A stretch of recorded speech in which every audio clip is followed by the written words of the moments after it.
Et salut à tous et bienvenue encore sur cette chaîne pour cette nouvelle vidéo. Pour ceux qui ne me connaissent pas, mon nom est Salomon Akomani. Je suis formateur spécial de la performance individuelle et commerciale des entreprises. Dans cette vidéo, je vais partager avec vous 7 stratégies que vous pouvez mettre en œuvre afin d'assurer la survie de votre entreprise. Vous savez, lorsque vous êtes un entrepreneur et que vous rentrez en même temps dans le game, il va falloir vraiment faire survivre votre entreprise. Le début est vraiment très difficile. Mais quelles sont les stratégies que vous pourrez mettre en place? Quelles sont les stratégies que vous pourrez adopter afin de faire survivre votre entreprise? Parce que si vous n'arrivez pas à dépasser cette phase de survie, alors vous n'allez jamais atteindre la phase de croissance et encore moins la phase de maturité. Donc, dans cette vidéo, je vais partager avec vous 7 stratégies efficaces que vous pourrez appliquer afin d'assurer la survie de votre entreprise. La première stratégie que je vais partager avec vous, c'est faites-vous former en vente ou faites former vos vendeurs. C'est logique, n'est-ce pas? Vous savez, un entrepreneur, je pense que la meilleure des caractéristiques qu'un entrepreneur peut avoir, c'est le savoir vendre. C'est-à-dire savoir vendre. Si vous êtes un entrepreneur et que vous ne savez pas vendre, alors je pense que vous avez mal choisi votre métier. Un entrepreneur est une personne qui sait vendre parce que la vente est l'oxygène d'une entreprise. C'est-à-dire si vous-même vous n'êtes pas un vendeur, c'est-à-dire vous n'êtes pas au fait apte pour donner de l'oxygène à votre entreprise. C'est-à-dire que vous étouffez votre entreprise là. Donc vous devez savoir vendre obligatoirement. Si vous êtes un entrepreneur, alors faites-vous former en vente. Même si vous avez une équipe de vente, vous-même vous devez savoir vendre parce que c'est vous-même qui dirigez votre entreprise. On dit personne ne peut se soucier de votre entreprise autant que vous-même. Même vos employés sont là seulement pour prendre leur paie à la fin du mois. Même s'ils veulent vraiment travailler pour vous, c'est vous qui vous souciez plus de votre entreprise. Et vos employés ne peuvent pas se soucier autant de votre entreprise que vous-même. Donc, faites-vous former en vente et formez également votre équipe de vente. Parce que si vous savez vendre, alors vous aurez toujours du cash flow. S'il y a des ventes, il y a de la liquidité. Et s'il y a de la liquidité, alors votre entreprise pourra continuer son activité. S'il y a zéro vente, alors il n'y a pas de cash flow. Et s'il n'y a pas de cash flow, alors vous foncez droit vers ce que j'appelle la faillite. Donc faites-vous former en vente. Lisez des livres qui parlent de la vente. Assistez à des formations. Écoutez des livres audio sur la vente. Demandez conseil à des experts afin de vous faire former en vente. Si vous êtes un entrepreneur, première des caractéristiques que vous devrez avoir, oubliez le leadership, oubliez, je ne sais pas, la détermination, tout ça. Si vous ne savez pas vendre, toutes les autres caractéristiques vraiment sont vraiment inutiles. La première des caractéristiques que vous pourrez avoir en tant qu'entrepreneur, c'est de savoir vendre. Apprenez à vendre et faites former également votre équipe de vente. Ajustez vos prix. Très important, vous savez, le prix que l'entrepreneur fixe pour son produit va déterminer également s'il va pouvoir vraiment commercialiser ce produit ou ce service, bien sûr. Si vous avez un produit, certains pensent qu'en bradant le prix, c'est-à-dire en diminuant tellement le prix, ils vont vendre plus, mais ce n'est pas bien souvent le cas. Vous voyez, il y a cette information qui coûte 1000 euros, mais que les gens achètent.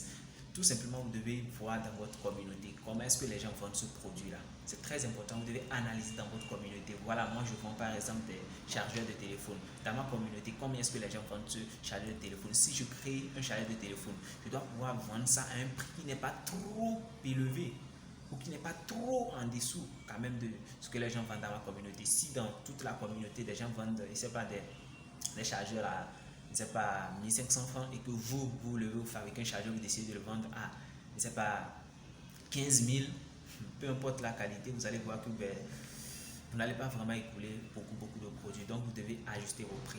Ne mettez pas un prix trop bas, c'est-à-dire ne bradez pas votre produit, ne mettez pas un prix trop élevé. Vous devez voir dans votre environnement, analyser et ajuster vos prix. C'est vraiment une partie très importante également lorsque vous voulez fixer le prix pour votre produit. Vous devez vraiment réfléchir longtemps là-dedans avant de vous fixer le bon prix. Stratégie numéro 3, assurez-vous de faire une très bonne communication autour de votre entreprise, de votre produit et de vos services. Une partie très importante. En anglais, on dit marketing is everything.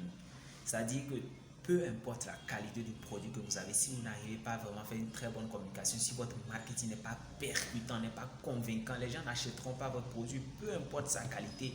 Je dis mais peu importe sa qualité. Il y a un ami qui me disait tantôt, si tu es bon, les gens vont te dénicher là où tu es. Cette manière de penser est révolue. Aujourd'hui, les gens ne vont pas aller vous chercher dans un coin.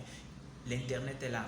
Beaucoup de commerciaux, beaucoup de vendeurs utilisent ce qu'on appelle l'internet aujourd'hui. Donc, et on sait que beaucoup de gens utilisent également les réseaux sociaux, beaucoup de gens utilisent l'internet, c'est ce qu'ils voient sur les réseaux sociaux, ils vont acheter, ils ne vont pas s'arrêter à aller vous chercher quelque part pour venir acheter votre produit.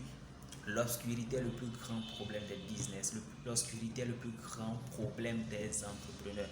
Si vous vendez un produit, alors beaucoup de personnes doivent savoir que vous vendez ce produit. Vous devez faire une communication très efficace.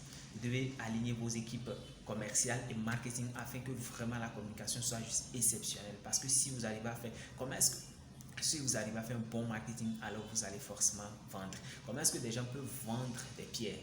Vous avez certainement appris une histoire, une personne qui vendait juste des pierres emballées comme ça aux États-Unis et qui est devenue millionnaire en faisant ce commerce. Pourquoi? C'est l'histoire que vous mettez derrière la pierre. Vous pouvez tout vendre. C'est-à-dire les bons vendeurs, lorsqu'on dit un vendeur peut vendre de la glace à un Esquimau, c'est-à-dire une personne qui vit au pôle Nord, ça dépend de l'histoire que vous mettez vraiment derrière cette glace-là. Comment se fait-il que des pasteurs vendent des cache-nez bénis à 5000 francs alors que vous pouvez trouver un cache-nez au bord de la route à 1500, même à 200 francs?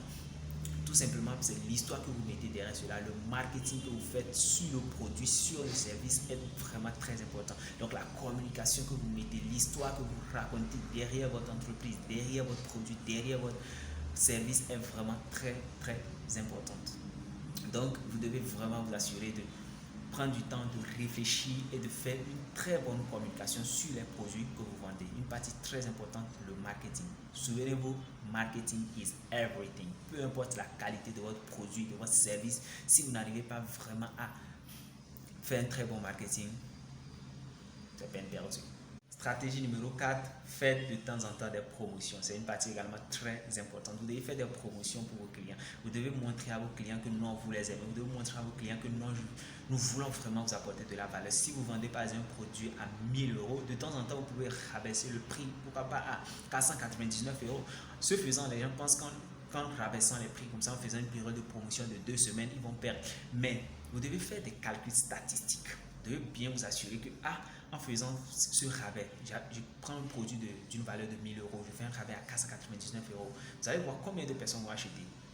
Parce qu'à partir d'un certain nombre de ventes, vous allez voir que vous ferez vraiment du bénéfice que si vous mettez le produit à 1000 euros. Si vous mettez le produit à 1000 euros, supposons que c'est seulement 10 personnes qui vont l'acheter. Et vous faites une promotion, peut-être vous l'avez le produit à 499 euros. Et peut-être là, 200 personnes viennent acheter. Vous voyez que à partir d'un certain nombre, vous allez commencer à faire vraiment du bénéfice et il y a plus d'entrée d'argent. Donc, vous devez vous-même faire des promotions. Et ce faisant, vous fidélisez en quelque sorte votre clientèle parce que vous leur prouvez que non, vous vous souciez d'eux.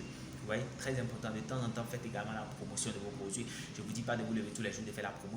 Non, les promotions se font de temps en temps. Donc, de temps en temps, vous pouvez faire la promotion de vos produits, de vos services, de rabaisser un peu le prix afin que certaines personnes puissent en profiter. Peut-être dans cette période de promotion, vous allez attirer de nouveaux clients que vous allez fidéliser par la suite.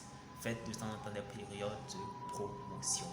Cinquième stratégie que je veux partager avec vous, c'est de vous concentrer sur les activités génératrices de revenus. Il y a Grant Cardone qui dit running a business is about money, period. C'est-à-dire avoir une entreprise, c'est se focaliser sur les sources de revenus, sur les entrées d'argent. Et c'est vraiment important. Vous ne pouvez pas vous lever, créer une entreprise et dire juste non, je veux avoir juste un impact. Si vous n'avez pas d'argent, vous ne pouvez pas avoir d'impact. Vous devez vous focaliser sur les activités génératrices de revenus. La loi de Pareto, qui est une loi très populaire, dit que 80% de nos résultats sont juste l'effet de 20% de nos actions. Donc, arrivez dans votre bureau, vous devez prendre au moins 1 à 2 semaines pour voir vraiment quelles sont les activités que je fais par jour et qui apportent le plus de revenus vraiment à la boîte. Et vous vous concentrez vraiment sur ces activités au maximum. Parce qu'il y a beaucoup d'activités que vous faites qui n'apportent pas, qui ne génèrent pas suffisamment vraiment de l'argent à l'entreprise. Alors là, vous devez comprendre qu'une activité que vous faites et qui ne génère pas des sous à l'entreprise est un passe-temps. Vous comprenez, c'est un passe-temps. Et vous devez éviter au maximum de passer votre temps inutilement sur ces activités-là. Vous devez vous concentrer sur les activités génératrices de revenus. Vous devez vous concentrer, voilà l'activité-là. Ok, lorsque je me lève et que je fais la prospection, par exemple sur LinkedIn, j'ai plus de prospects, j'attire plus de clients. Donc voilà, je dois me concentrer vraiment sur cette partie-là. Vous devez détecter ces activités qui sont très importantes, qui apportent vraiment des sources de revenus à l'entreprise. Si vous n'avez pas de cash flow, si vous n'avez pas d'entrée d'argent, vous allez fermer la porte. Donc vous devez, lorsque vous avez une entreprise, vous concentrer d'abord sur les activités qui vous apportent de l'argent, sur les activités qui génèrent, qui apportent de la liquidité à l'entreprise.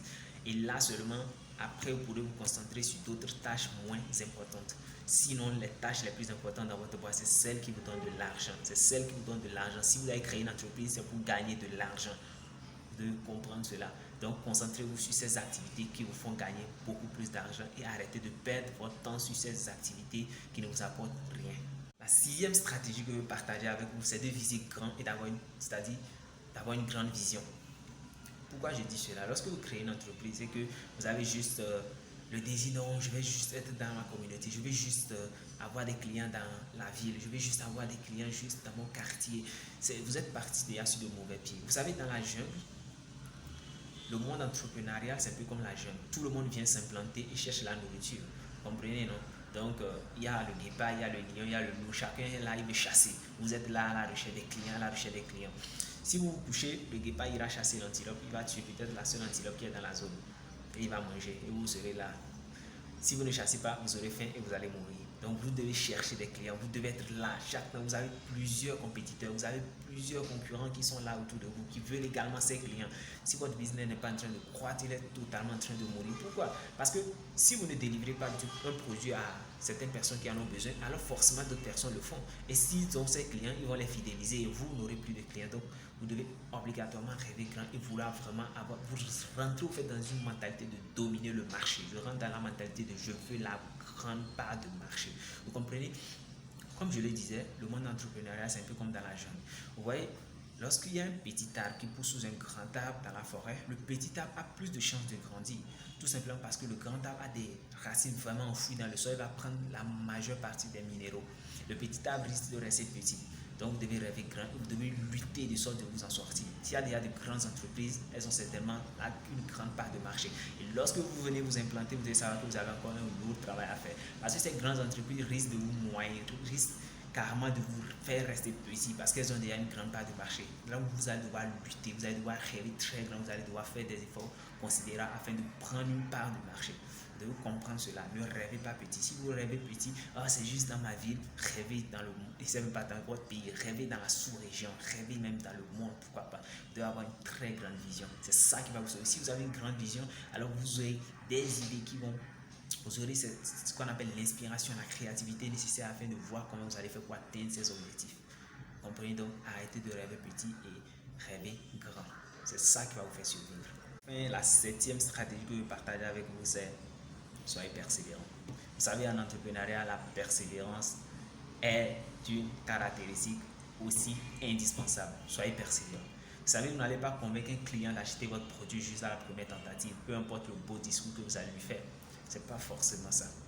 Vous allez devoir être persistant parce que vous connaissez la valeur, vous savez quelle valeur vous voulez apporter à ce client. Vous devez être persistant, vous devez aller. Il a refusé aujourd'hui. Quand il dit non aujourd'hui, cela veut dire qu'il me dit non, reviens demain. Vous devez persister. Vous devez avoir cette mentalité-là. Lorsqu'il dit non aujourd'hui, il veut tout simplement dire reviens demain, je vais voir. Reviens demain, je vais voir. Reviens demain, je vais voir si je peux changer d'avis. Reviens demain. Lorsque une personne dit non, je ne veux pas votre produit, vous entendez, reviens demain, je vais voir si je vais changer d'avis. C'est comme ça, vous devez être très persistant. Les clients ne vont pas prendre vos produits juste à la première tentative. Bon, c'était ça, tout le monde allait avoir, je ne sais pas, tout un empire. Hein. Non, les clients ne vont pas accepter à la première tentative. Même s'il veut ce produit-là, il va se dire non, je n'ai pas d'argent maintenant. Mais pourtant, il peut l'acheter.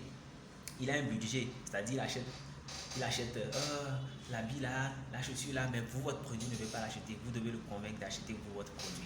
Vous devez convaincre vos clients. Vous savez, vous avez besoin de ces clients. Vous avez besoin qu'ils achètent votre produit pour que votre entreprise puisse grandir, pour qu'elle puisse survivre. Vous comprenez? Donc, vous devez être persistant.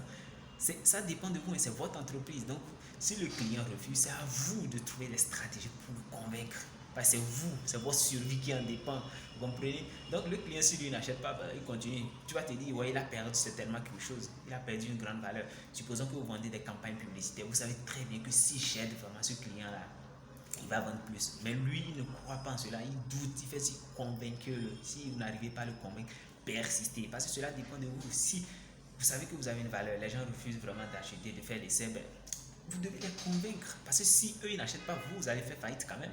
Vous allez faire faillite, vous devez leur convaincre. Vous devez faire tout pour convaincre ces personnes-là. Donc, de comprendre que la survie de votre entreprise dépend de vous, de mettre en place des stratégies qui vont vous permettre de la faire survivre. Voilà, dans cette vidéo, j'ai partagé avec vous 7 stratégies efficaces afin de faire survivre votre entreprise. Donc, j'espère vraiment qu'elle vous aura plu. Et n'hésitez pas à me mettre en commentaire la stratégie que vous avez le plus aimé. Et surtout, n'hésitez pas à aimer cette vidéo, à commenter, afin de nous encourager à faire des vidéos de meilleure qualité. Merci d'avoir regardé cette vidéo. Et surtout, n'oubliez pas, abonnez-vous et activez la cloche de notification. Là, les prochaines fois, je vais partager encore avec vous beaucoup plus de sujets plus intéressants. Dans la prochaine vidéo, je pense partager avec vous 5 habitudes que vous pouvez développer afin vraiment de développer votre persévérance. Donc, abonnez-vous et activez la cloche de notification afin de voir mes nouvelles vidéos. D'ici là, vous portez très bien. Bye bye.